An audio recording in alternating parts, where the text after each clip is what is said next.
ጀሃነም ወደ አላህ ተባረከ ወተዓላ ስሞታ አቅርባ በዓመት ሁለቴ እንድትተነፍስ ተፈቅዶላት ሙቀቱ ሲበዛ ስትተነፍስ እዚህ ሙቀት ይሆናል።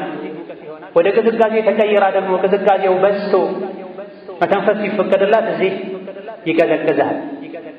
የአዱንያውን ሙቀት ያልቻልኩት የጀሃነሙን እሳት ሙቀት ሰዎች እንዴት ነው የሚችሉት በል። ይሄ ነው ትምህርቱ። የአዱንያውን ብርድና ቅዝቃዜ ያልቻልኩት የጀሃነምን ዘምሐሪር እንዴት ነው የሚችሉት ሰዎች። ጀሃነም የእሳት ቃጠሎ ብቻ አይደለም ያለው፣ የብርድ ቃጠሎም አለ። የብርድ ወቅት ላይ ቤታችን ሞቆን ልብስ ደራርበን ብርዱን ልንወጣው እንችላለን። ቤትም የሌላቸው መጠለያ የሌላቸው ልብስ የሌላቸውን አስታውሰህ ለቂያም ቀኑ ብርድ ይሆነኛል ለአኺራው ብርድ ይሆነኛል ብለህ ሰደቃ የራባውን አብላ። በቀዝቃዛ ውሃ ዋጅብ ትጥበት ኖሮበት ብርድ ላይ ተነስቶ ቢታጠብ ለህይወቱ ለሰውነት አካሉ በተጨባጭ የሚሰጋ ከሆነ ወይም የጤና ባለሙያ ታማኝ የሆነ የጤና ባለሙያ በቀዝቃዛ ሰዓት በብርድ ሰዓት አትታጠብ ውሃ አትንካ ተብሎ ወይም ተብላ ከሆነ ይህኔ ተየሙም ይደረጋል። ይሄም አንድ የአላህ ረሕመት ነው፣ የዲንን ገርነት የሚያሳይ ውሃ ካልነካ አትታጠብም አትስገድም አይባልም። የሆነው ይሁን ታጠብም ብለህም አይባልም። ብርድ በሽታ ያለበት ሰው ቅዝቃዜ የማይመቸው ሰው በብርድ ወቅት ቀዝቃዛ ውሃ መጠቀሙ የሚጎዳው ከሆነ አሙቆ ይጠቀማል። አሙቆን ቢጠቀም ታጥቦ ሲወጣ አየር ተጋጭቶበት ይጎዳል። በብርድ ሰዓት መታጠብ የለበትም ከተባለ ወደ ተየሙም ይኬዳል። فاسألوا أهل الذكر إن كنتم لا تعلمون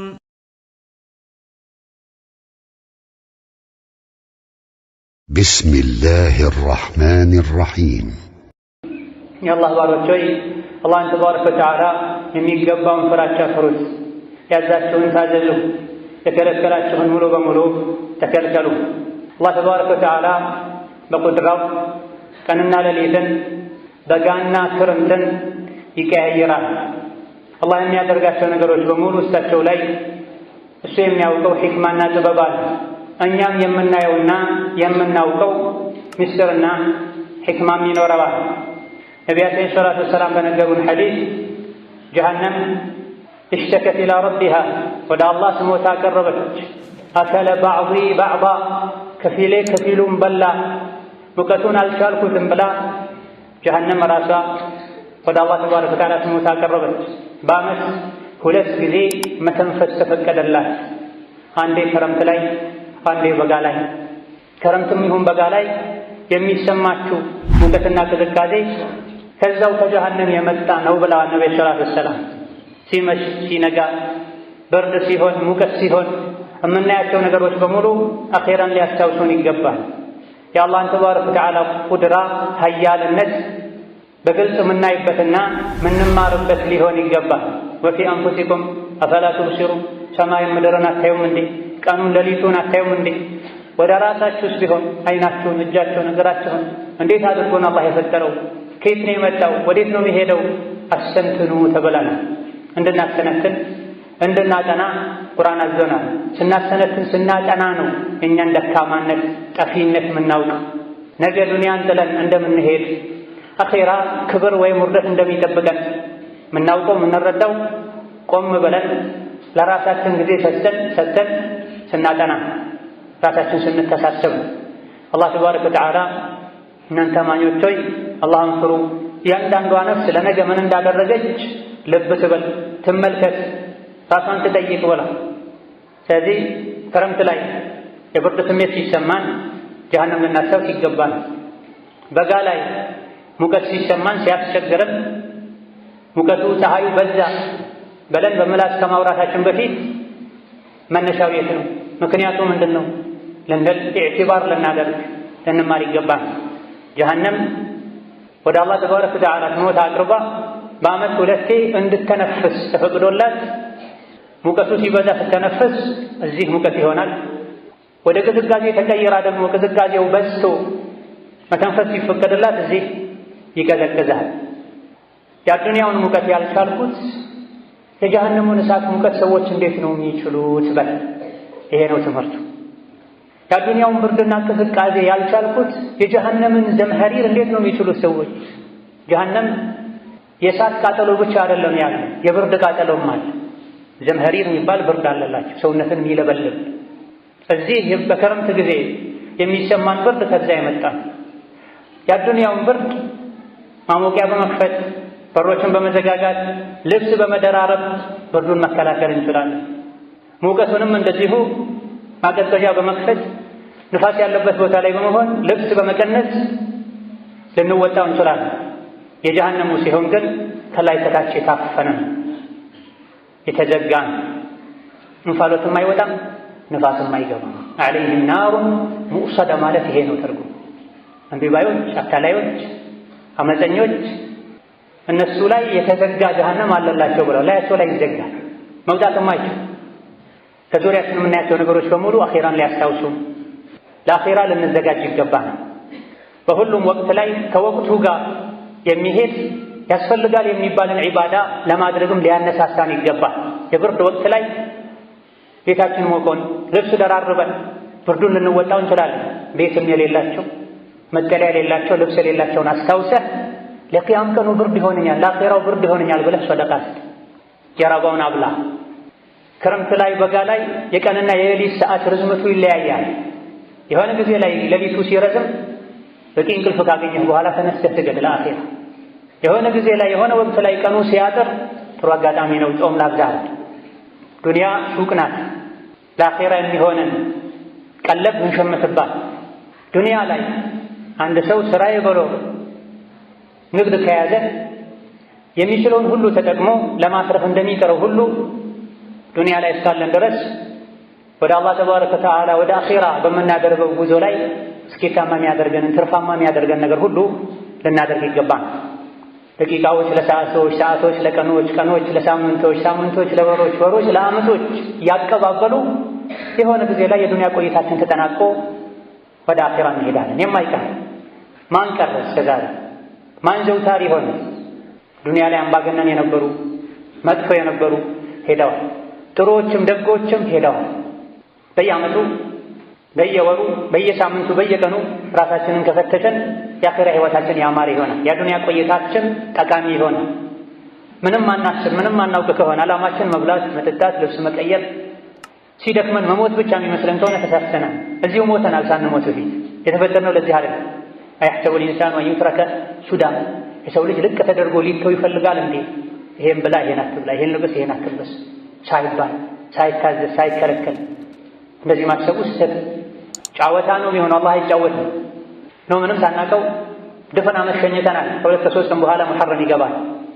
ባለፈው ዓመት ምን ሰራሁኝ ምን አደረግኩኝ ብለን ራሳችንን የፈተሽን እንደሆነ ቀሪ ህይወታችንን ለማስተካከል ይረዳናል። አኼራም ላይ ያላሰብነው አደጋ ፊት ለፊታችን አይጋረጥም። ቸላ ያን እንደሆነ መወጣት ማንችለው ምርመራ፣ ግምገማ፣ ፈተና ይጠብቀን። ወበዳ ለሁም ሚነላሂ ሰይአቲ ማ ዐሚሉ ወሐቀ ቢሂም ማ ካኑ ቢሂ የስተህዚኡን ብሏል። ወበዳ ለሁም ማ ለም የኩኑ የሕተሲቡን ብሏል። ያላሰቡት አላህ ዘንድ ተገለጠላቸው። ብዙ የረሳናቸው ወንጀሎች አላህ ፊት ልናስታውሳቸው እንችላለን። እዚህ ግን ራሳችን ሁሌ የምንመረምር የምንፈትሽ ከሆነ የረሳነው የምናስታውሳት ሁሉም ባናስታውስ እንኳ ቀጣይ ህይወታችንን እናሳምራለን። ራሳችን በመገምገማችን ቀሪ ህይወቱን ያስተካከለ ያለፈውንም አላህ ይመራዋል ብለዋል ነብዩ ሰለላሁ ዐለይሂ ወሰለም። ቀሪ ህይወቱን ያበላሸ ባለፈውም ወደፊት በሚሰራውም አላህ ይይዘዋል ይጠይቀዋል ተብሏል። ሁሉም ባለበት ሀገር በየዓመቱ የዱንያ ሂሳብ ይሰራል ሰው ትርፍና ከሳራውን ለማወቅ ያዋጣል አያዋጣም የሚለውን ለመለየት። የአኼራ ነጋዴዎች፣ የአኼራ ሙሳፊሮች፣ መንገደኞች በየቀኑ በየሳምንቱ በየወሩ ራሳችንን ፍትሽ ይገባል። ብልህ የሆነ ሰው በየሌሊቱ ወደ ፍራሹ ወደ አልጋው ሲሄድ ዛሬ በምን መልኩ ዋልኩ፣ ቀኑን በምን አሳለፍኩት ብሎ መለስ ብሎ ራሱን ይመረምራል። ጥሩ ከሰራ ጌታውን ያመሰግናል፣ በዛው ለመቀጠል ጥረት ያደርጋል። አጥፍቶ ከሆነ ሳይርቅ ይመለሳል። በየቀኑ ራሱን የሚመረምር ሰው አላህ ዘንድ ሒሳብ አይበረታበትም። ያጠፋውን ያስተካክል። አላህ ደግሞ አዛኝ ነው ጌታችን። አንድ ያጥፍታልና ከረሕመቴ አባርሬሃለሁ አይልም። ደጋግመን ስናጠፋ አውቀን ስናጠፋ ጥፋትን ሸርን ስራችን ስናደርግ ነው ከረሕመቱም ያባር። ሙሐረም ወር ከሁለት ቀን በኋላ ከሶስት ቀን በኋላ የሚገባ ሲሆን ነብዩ ሰለላሁ ዐለይሂ ወሰለም ከረመዳን ቀጥሎ እንደ ሙሐረም ወር አላህ ዘንድ ጾም የሚወደድበት ወር የለም ከረመዳን በኋላ ተብሏል። ሙሐረምን በቃል ደረጃ አላህ ዘንድ ከፈርድ በኋላ ይበልጥ ጾም የሚወደድበት ወር እንደሆነ ነግረውናል። ከዚህ የአቅማችንን ሙሐረምን ወር አለፍ አለፍ ያለን ልንጾም፣ ቀዷ ያለበትም ሰው በዚሁ ወር ቀዷ ሊያወጣ የሚችል ሰው አብዛኛውን ሊጾም፣ ኸይር ስራ ልንሰራ ልናበዛ ይገባል። በተለይ አሹራ ያለው ሙሐረም 10ኛው ቀን ላይ ነው። ጊዜው ሲደርስ በቀጣይ ኹጥባ እናስታውስ ይሆናል በአላህ ፈቃድ። ቀድመን ስንዘጋጅለት ዒባዳው አጅሩ የላቀ ይሆናል። ታቅዶ የተሰራ ዒባዳና በድንገት የተሰራ ዒባዳ አጅሩ አንድ አይደለም። ንያ ያስፈልገውም ለዚህ ሙሐረም ሲገባ ሙሐረም ላይ ያሉ ዒባዳዎችን አስታውሰን መዘጋጀታችን ዝግጅት ከጀመርንበት ሰዓት ጀምሮ አጅር ይጻፍልናል። ስንሰራው አጅራችን አኪድ ይሆናል፣ እጥፍ ድርብ ይሆናል። 10ኛውን ቀን ሙሐረምን የጾመ የዓመት ወንጀል እንደሚሰረዝለት ነቢ ተናግረዋል አለይሂ ሰላቱ ወሰላም። አሹራ ብቻ አይደለም የሚጾመው ሙሐረም ላይ ከአሹራ በፊትም ከአሹራ በኋላ ሱና ጾሞችን ልናበዛ ይገባናል። ሱና ጾም ወንጀልን ያራግፋል፣ የአላህን ምህረት ያስገኛል። ፈርድ ጾም ላይ የተፈጠረውን ክፍተት ይሸፍንልናል። ከሰሓቦች መሃል አንዱ ወደ ነቢ መጥቶ ያ ረሱለላህ ሁሌ በቋሚነት ማደርገውን ዒባዳ ጠቁመኝ ባላቸው ጊዜ ዐለይከ ቢሰውሚ ፈኢነሁ ላ ዒድለ ለሁ ብለውታል። አደራህን ጾም አብዛ፣ ጾምንም ያክል ዒባዳ የለም ብለውታል። ስሜትን ከመግራት አንጻር፣ ቀልብን ከማስተካከል አንጻር፣ ወንጀልን ከማራገፍ አንጻር፣ አኽላቅን ከማስተካከል አንጻር እሱን የሚደርሰው የለም ማለት ፈልገው ዐለይከ ቢሰውሚ ጾምን አደራህን። አንድ በቋሚነት ምሰራው ዒባዳ ከፈለግ ጾም ያዝ፣ ጾም አብዛ። ጾምን የሚስተካከል ዒባዳ የለም።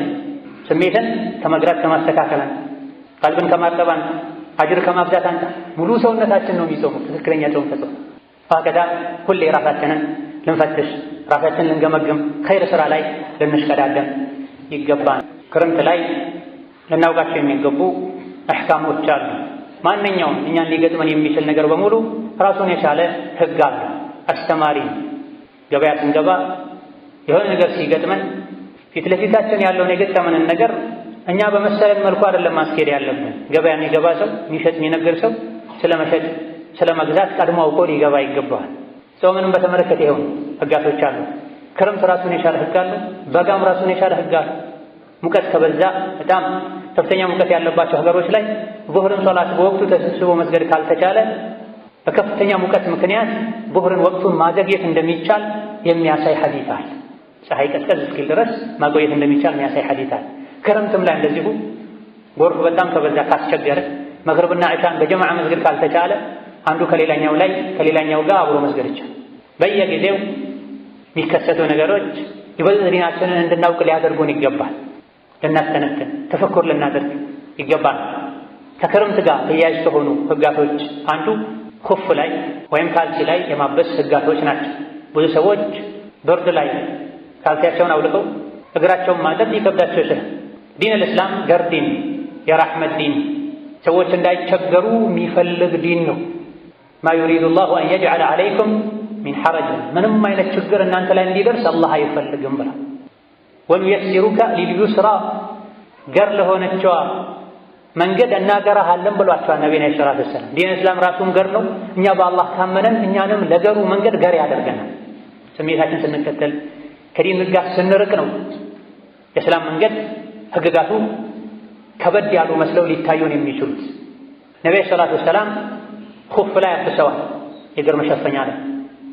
ሀገርም ውስጥ ሆነው መንገደኛም ሆነው አብሰዋል። ሰሓቦቻቸውም አብሰዋል። ኹፍን ማበስ በተመለከተ 40 የሚደርሱ ሐዲሶች ከነቢይ ተነግረዋል። ኢማም አሕመድ እንደተናገሩት ልቤ ላይ ቅንጣትን የምታክል ጥርጣሬ የለችም፣ ኹፍ ላይ የእግር መሸፈኛ ላይ አብሰው መስገድ እንደሚቻል ብለዋል።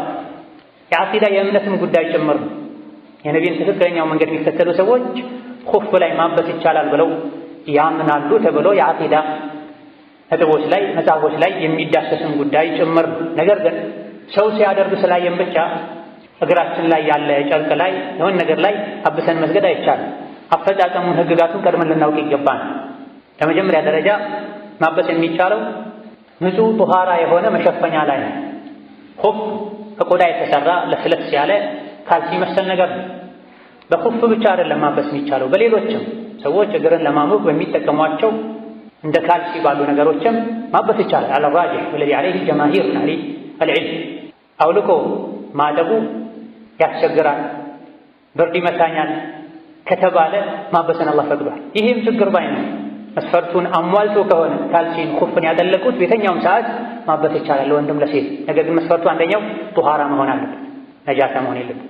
ሁለተኛው ውዱእ በሚደረግበት ጊዜ ማጠቡ ግዴታ የሚሆነውን የእግር ክፍል እስከ ቁርጭምጭሚት ቢያንስ የሸፈነ መሆን አለበት። ከቁርጭምጭሚት በታች የሆኑት ላይ ማበስ አይቻልም። እንደዚሁ ደግሞ እግርን በደንብ የሚሸፍን መሆን አለበት። እጅግ በጣም ስስ መሆን የለበትም። አላ ኺላፍን በይነ አህሊል ዒልም መሸፈኛ ወፈር ያለ መሆን አለበት። አንዳንዴ እጅግ በጣም ስስ የሆኑ የሰውነትን አካል አሻግረው የሚያሳዩ በተለይ ሴቶች አካባቢ ላይ የሚደረጉ እነዚህ ላይ አለማበሱ በላጭና ተመራጭ ነው። ወከዛሊክ ማበሻ ገደብ አለ። ሀገር ውስጥ ያለ ሰው ለ24 ሰዓት ነው፣ አንድ ቀን ከሌሊት ብቻ ማበስ የሚቻል። መንገደኛ የሆነ ሰው ለ3 ቀን እስከነ ሌሊቱ ለ72 ሰዓት ነው ማበስ የሚቻል። ማበሻ ሰዓቱ ከተጠናቀቀ አውልቆ ውዱእ ማድረግ ግዴታ ይሆናል። አውልቆ እግርን ማጠብ ግዴታ ይሆናል። ውዱእ ፈርሶ ከሆነ ውዱእ ካልፈረሰ ማበሻ ሰዓቱ ቢያልቅም ዝም ብሎ መስገድ ይቻላል። ውዱእ ካልፈረሰ ቀደም ብሎ ሰዓቱ ሳያልቅ ያደረጉት ውዱእ ካለ ሰዓቱ ስላለቀ ውዱእ ይፈርሳል አይባልም። ሰዓቱ ካለቀ በኋላ ውዱእ ማድረግ የፈለገ ሰው አውልቆ ማጠብ ይኖርበታል። ካልሲውን ኹፉን ከማጥለቅ በፊትም የተሟላ ውዱእ ሊኖረን ይገባል። ውዱእ ሳይኖረው ያጠለቀ ሰው ኋላ ላይ ማበስ አይችልም። ውዱእ መኖሩን ብቻም አይደለም ሙሉ ውዱእ መሆን አለበት። አንዳንድ ሰዎች ቀኝ እግራቸውን ጫማቸውን ካልሲያቸውን አውልቀው ውዱእ ሲያደርጉ አጭበውት ካልሲያቸውን ጫማቸውን ካደረጉ በኋላ ወደ ግራው ሄደው አጭበው የሚያጠልቁበት ሁኔታ አለ። በዚህ መልኩ ባጠለቁት ካልሲ ላይ ማበስ አይቻልም።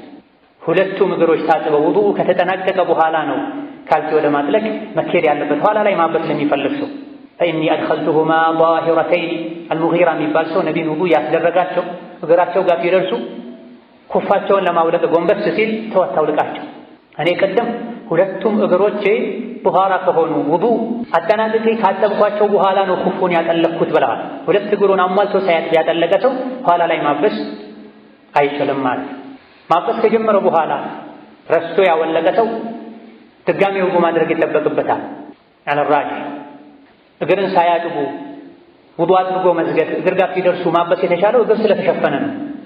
ከወለቀ ረዥም ጊዜ ካለ በውዱእና በማውለቁ መሃል ሰፊ ጊዜ ካለ ሙሉ ውዱእ ይደገማል። አጭር ጊዜ ከሆነ የመስጂዱ ውዱእ ማድረጊያ ቦታ ላይ ውዱእ አድርጎ እግሩ ጋር ሲደርስ አብሶ ወደ መስጂድ ሲገባ ካልሲ ለማውለቅ ቢገደድ አንድ ሰው ተመልሶ እግሩን ብቻ ነው ማጠብ ያለበት። እቤትና ሩቅ ቦታ ከሆነ ውዱእ አድርጎ የመጣው ያበሰውም መስጂድ ሲገባ ማውለቅ ቢገደድ ተመልሶ ማጠብ ብቻ ሳይሆን እግሩን ሙሉ ውዱእ ማድረግ ይጠበቅበታል። የሚታበሰው የእግር የላይኛው ክፍል ነው፣ ስሩ አይታበስም።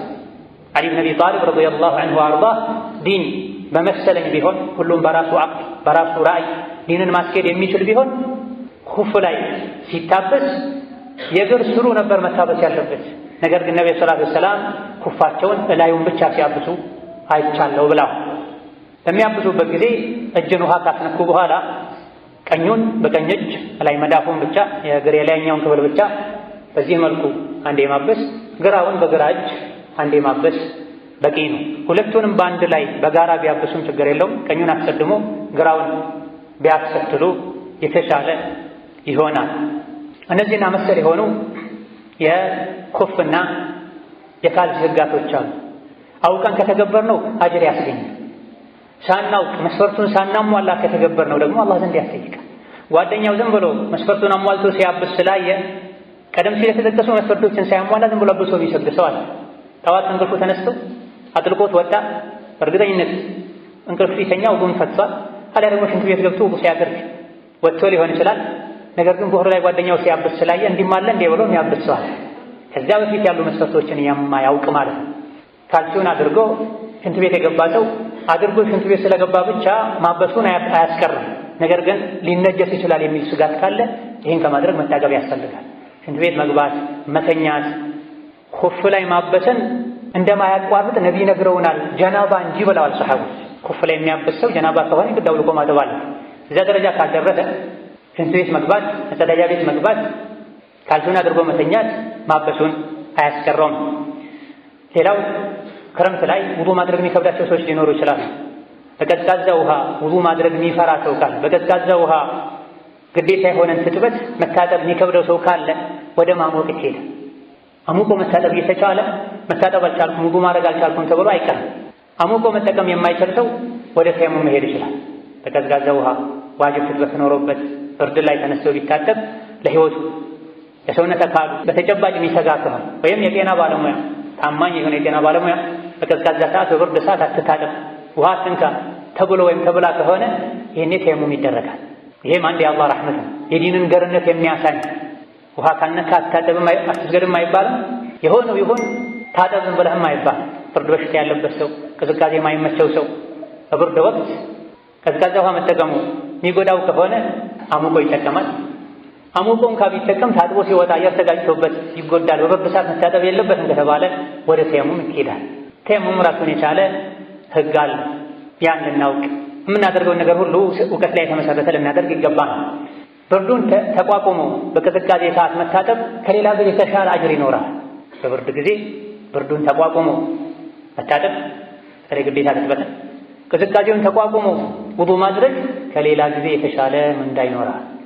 ኢስባጉል ውዱኢ ዐለል መካሪህ ብለዋል ነብዩ ሰለላሁ ዐለይሂ ወሰለም። ደረጃን ከፍ የሚያደርጉ ወንጀልን የሚያራግፉ ነገሮችን ሲዘረዝሩ ውዱእ ማድረግ ውሃ መንካት በሚከብድበት ጊዜ አስተካክሎ አሳምሮ ውዱእ ማድረግ ደረጃን ከፍ ያደርጋል፣ ወንጀልን ያራግፋል ብለዋል። በሚከብድ ጊዜ ውዱእ ማድረግ የሚለው በብርድ ጊዜም ተፈስሯል። ውሃ መንካት በሚከብድበት ወቅት ላይ 3-4 የሰውነት ክፍሎችን ያውም 3 ጊዜ ያፈሰሱ ውሃ በደንብ ያስነኩ ውዱእ ማድረግ ወንጀል ያራግፋል ከነየት ነው። ስለዚህ ብርድ በአንድ በኩል አጅራችን ከፍ ያደርጋል ማለት ወንጀል ያራግፋል ማለት ካሰብንበትና ከነየትንበት ثم صلوا وسلموا على البشير النذير والسراج المنير فقد أمركم بذلك ربكم قائلا إن الله وملائكته يصلون على النبي يا أيها الذين آمنوا صلوا عليه وسلموا تسليما اللهم صل وسلم وبارك على عبدك ورسولك محمد وعلى آله وأصحابه وأتباعه وسلم تسليما كثيرا اللهم أعز الإسلام والمسلمين وأذل الشرك والمشركين ودمر أعداءك أعداء الدين اللهم اجعل هذا البلد آمنا مطمئنا وسائر بلاد المسلمين اللهم اجعل هذا البلد آمنا مطمئنا وسائر بلاد المسلمين اللهم آمنا في أوطاننا ودورنا اللهم آمنا في أوطاننا ودورنا اللهم آمنا في أوطاننا ودورنا اللهم من أراد بالعباد والبلاد شرا فاشغله لنفسه واجعل تدبيره تدميرا عليه يا ذا القوة المتين اللهم من أراد بالعباد والبلاد شرا فاشغله لنفسه واجعل تدبيره تدميرا عليه يا ذا القوة المتين اللهم من أراد بالعباد والبلاد شرا فاشغله لنفسه واجعل تدبيره تدميرا عليه يا ذا القوة المتين اللهم إنا نسألك العفو والعافية في الدنيا والآخرة اللهم إنا نسألك العفو والعافية في الدنيا والآخرة اللهم إنا نسألك العفو والعافية في الدنيا والآخرة اللهم اغفر لنا ولوالدينا ولمشايخنا ولجميع المسلمين اللهم اغفر للمسلمين والمسلمات والمؤمنين والمؤمنات الأحياء منهم والأموات إنك سميع قريب مجيب الدعوات ربنا آتنا في الدنيا حسنة وفي الآخرة حسنة وقنا عذاب النار آمين والحمد لله رب العالمين.